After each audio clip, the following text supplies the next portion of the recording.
High, good morning. তুমি কার কোলে বসে আছো নীল? বাবারে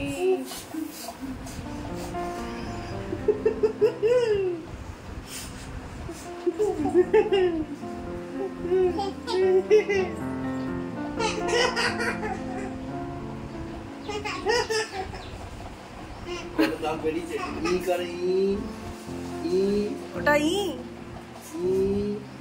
দীপ নয়, ই দাঁত দাঁত দাঁত দুষ্টু দে দাঁত কটা বেরিয়েছে তো দেখি। হা হা কর, হা হা করো। কটা দাঁত বেরিয়েছে? ছবিটা খোলা খোলা লাগছে, আলোটা পিছন দিকে। হ্যালো বন্ধুরা, কেমন আছো সবাই? আমার চ্যানেলে সবাইকে স্বাগত জানিয়ে আবার নতুন আরেকটা ব্লগ শুরু করলাম। আশা করছি সবাই ভীষণ ভালো আছো, আর আমরাও ভীষণ ভালো আছি। আর আজকে সকাল সকাল চলে এসেছি বাপের বাড়িতে। এটা কিরকম গান হচ্ছে? টাই টাই করো, টাই টাই টাই টাই টাই টাই টাই টাই টাই টাই টাই টাই।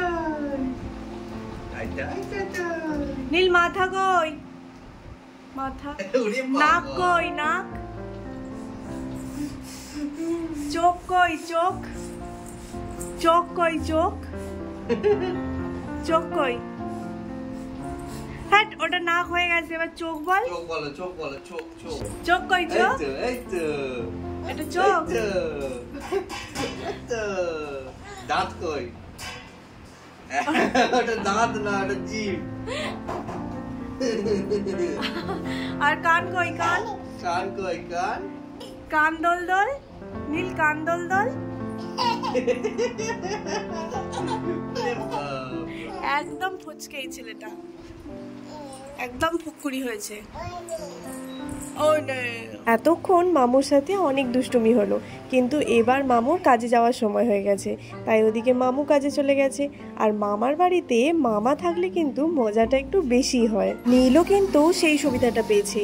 নীলের একটাই মামু, পারলে ওকে সবসময় মাথায় করে রাখে। তবে কি জানো তো, আমার দাদা একটু শান্তশিষ্ট প্রকৃতির, আর নীল হয়েছে ঠিক ততটাই দুষ্টু। আমার দাদার পক্ষে তো মাঝে মাঝে নীলকে একা সামলানো অনেক মুশকিলের হয়ে যায়। তার আরেকটা প্রধান কারণ হলো দাদার ভয় সবসময় নীলের না কোথাও লেগে যায়। নীল সোনা দিনে দিনে যে পরিমাণ দুষ্টু হচ্ছে, তাতে এটাই স্বাভাবিক যে যে কোনো সময় যে কোনো কোথাও ওর লেগে যেতেই পারে। আর আমার দাদার কিন্তু ওইটাতেই বেশি ভয়। কি দেখছে? কি আছে ওখানে? কি আছে ওইদিকে? বোর্ডের আলোটা নাকি?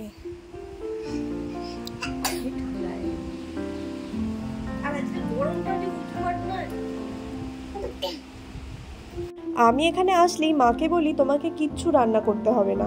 একে তো আমরা বাড়িতে দুটো মাত্র মানুষ, তার উপরে আমি এসে সেই নীলকে নিয়ে বসে থাকবো আর ওদিকে মা রান্না করবে, সেটা আমার একদম ভালো লাগে না। নিতে দাদা যেহেতু সকালবেলা খেয়ে দিয়ে কাজে বেরোয়, সেই কারণে কিন্তু মায়ের সকালবেলা এক পর্বের রান্না শেষ হয়ে গেছে।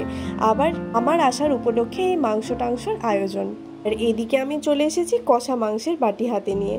হ্যাঁ, অন্য কোথাও এই প্রিভিলেজটা না পাওয়া গেলেও বাপের বাড়িতে কিন্তু পাওয়াই যায়। অবশ্য আমার কর্তামশাই যেদিন মাংস রান্না করে সেই দিনও কিন্তু আমি এই সুবিধাটা পাই।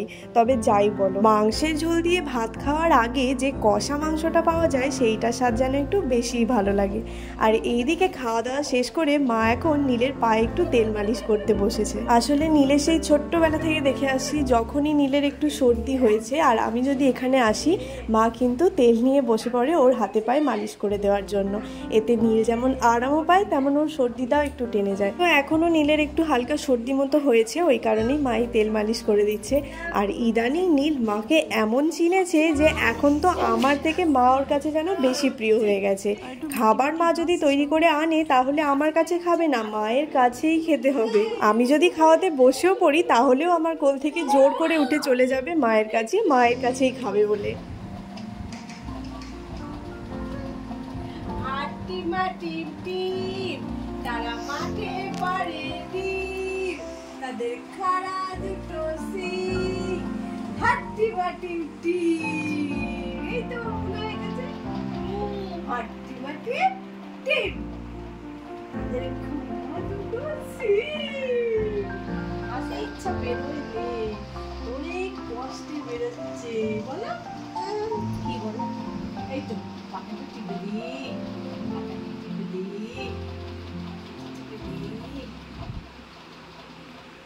হাট্টি বাটি টিপ তাদের গাই চালাবে ভয় পেয়ে গেছে।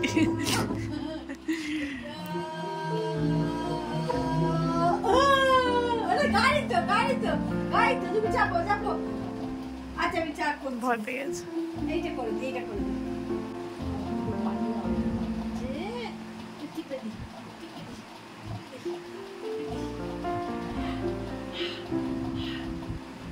কি হলো বলো হাট্টি বাটি টিপ মাঝে পারেনি আর এটা করে দিই করে যাবো সন্ধ্যায় আবার গেলাম একটা বিশেষ মানুষদের বাড়িতে, আমার মিমি আন্টিদের বাড়িতে। অনেকদিন থেকেই আমাকে বলছিল যে পিঙ্কি তুই আসলে আমাদের বাড়িতে একবার আসিস। ও হ্যাঁ, আসলে আমার বাপের বাড়ির ডাক নামটা হলো পিঙ্কি। এই নামটা আবার আসলে আমার একদমই পছন্দ না। তো যাই হোক, পছন্দ না হলে আর কি করা যাবে, এটা তো আমার নাম। তো যাই হোক, এসেছি মিমি আন্টিদের বাড়িতে। আর অনেক দিন থেকেই বলছিল যে নীলকে মিমি আন্টির খুব চটকাতে ইচ্ছা করে। তো আসলে যেন, বাপের বাড়িতে আসলে যেন আমি একবার ওদের বাড়িতে যাই। তো আজকে গেলাম ওদের বাড়িতে। আর দেখেছো, নীলের তো এমনিতেই সকাল থেকে আনলিমিটেড দুষ্টুমি চলছেই, তার সাথে আবার এই ছোট্ট মিমিটার সাথেও ওর এত বন্ধুত্ব হয়ে গেছে এই কিছুক্ষণের মধ্যে। এখানেও একদম আনলিমিটেড দুষ্টুমি চলছে ওর। আমি দেবো না তো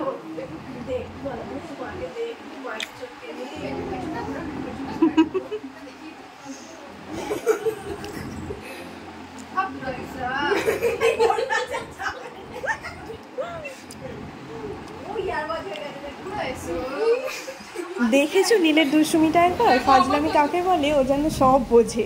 তো যাই হোক, আর আজকে তো রাতে নীলের দাদুন আসবে, ওই জন্যেই আরও নীলের মামার বাড়ি আসা।